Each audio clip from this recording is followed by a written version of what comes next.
laissez-moi vous dire, lorsque vous voyez cette police, nous ne critiquons pas les individus qui se trouvent au travers des uniformes et nous différencions l'État français du peuple français.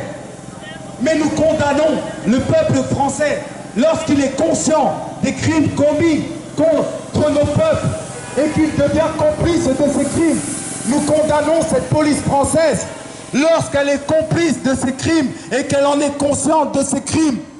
Donc nous vous disons qu'à l'intérieur des frontières françaises s'exerce une colonisation invisible. Et cette colonisation invisible est perpétuée par le bras armé de l'État français, c'est-à-dire sa police. Et pour maquiller cette police en police défenseuse des droits de l'homme, l'État français la maquille pour qu'elle paraisse belle.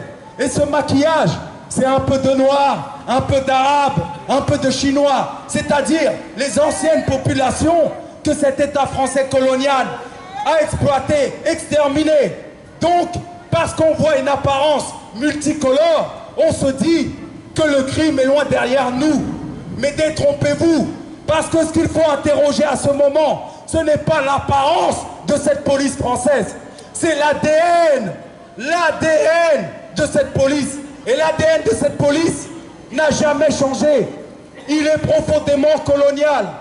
Pour preuve, les contrôles aux faciès qui laissent percevoir chez les uns la présomption de culpabilité. Ces uns-là, c'est-à-dire nous, sommes toujours obligés de prouver notre innocence, pendant que les autres, c'est-à-dire vous, généralement blancs, avez hérité de la présomption d'innocence, alors que nous avons hérité de la présomption de culpabilité. Cela, pourquoi? Parce que, de manière invisible, cette police inocule, véhicule une idéologie coloniale, et par ces arrestations sommaires, ces vérifications d'identité sommaires, elle institue un ordre racial des choses.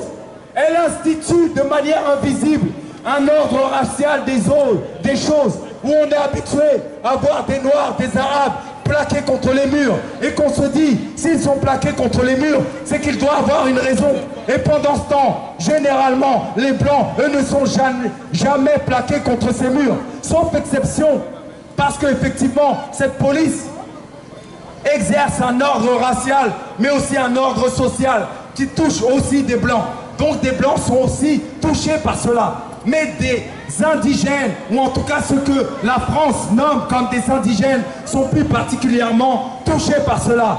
Donc nous tenons à vous dire que quand vous voyez cette police, elle peut me ressembler, elle peut ressembler à d'autres que moi, qui ne sont pas blancs, mais son ADN est profondément raciste et particulièrement négrophobe. Et il faut savoir que tous les groupes politiques qui se prétendent réformistes et qui disent combattre le capitalisme ne sont généralement qu'hypocrites, parce qu'ils pensent que combattre le capitalisme, c'est uniquement combattre la lutte de classe. Or, combattre le capitalisme, c'est vous rappeler comment est né le capitalisme, comment s'est matérialisé le capitalisme. Le capitalisme s'est matérialisé au-delà de sa pensée, à partir du moment où les Occidentaux ont exterminé les Indiens. Attention, quand je vous dis les Indiens, vous voyez les Indiens, mais en fait, voyez les véritables Américains. Parce que là aussi, l'école nous ment. Ce que nous appelons les Américains sont des imposteurs, des criminels et des génocidaires occidentaux et particulièrement européens. Les vrais Américains sont armée française. Donc, armée française, armée française, armée française, armée française, armée française, armée française. Donc, c'est vous dire que le capitalisme, il faut bien le savoir, il est né à partir du moment où ces Européens ont exterminé les vrais Américains. Et parce qu'ils ne pouvaient pas les soumettre à l'esclavage, ils ont été déportés des Africains noirs pour les exploiter au cours d'un trafic négrier. Et c'est là que le capitalisme s'est matérialisé. C'est-à-dire que c'est par l'exploitation des Noirs, une main-d'œuvre gratuite et torturée, pour pour enrichir l'Occident, de manière à ce que la France et d'autres États impérialistes sont aujourd'hui devenus les premières puissances mondiales. Donc comprenez par là que la machine, ou en tout cas l'essence qui a permis de faire fonctionner le moteur du capitalisme, l'essence qui a permis de faire fonctionner le moteur de l'esclavage, c'est avant tout la négrophobie.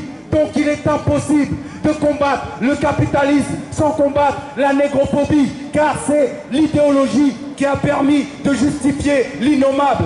Voilà pourquoi nous condamnons l'armée française. Et je terminerai par cela. L'armée française, c'est un prolongement de la police française, puisque la police française fait régner l'ordre colonial à l'intérieur de ses frontières de manière invisible, mais l'armée française le fait régner à l'extérieur de ses frontières. C'est-à-dire qu'on aura beau mettre des gens qui me ressemblent dans cette armée, des gens qui ressemblent à des populations non blanches dans cette armée, et des populations qui ont été exploitées par la colonisation française.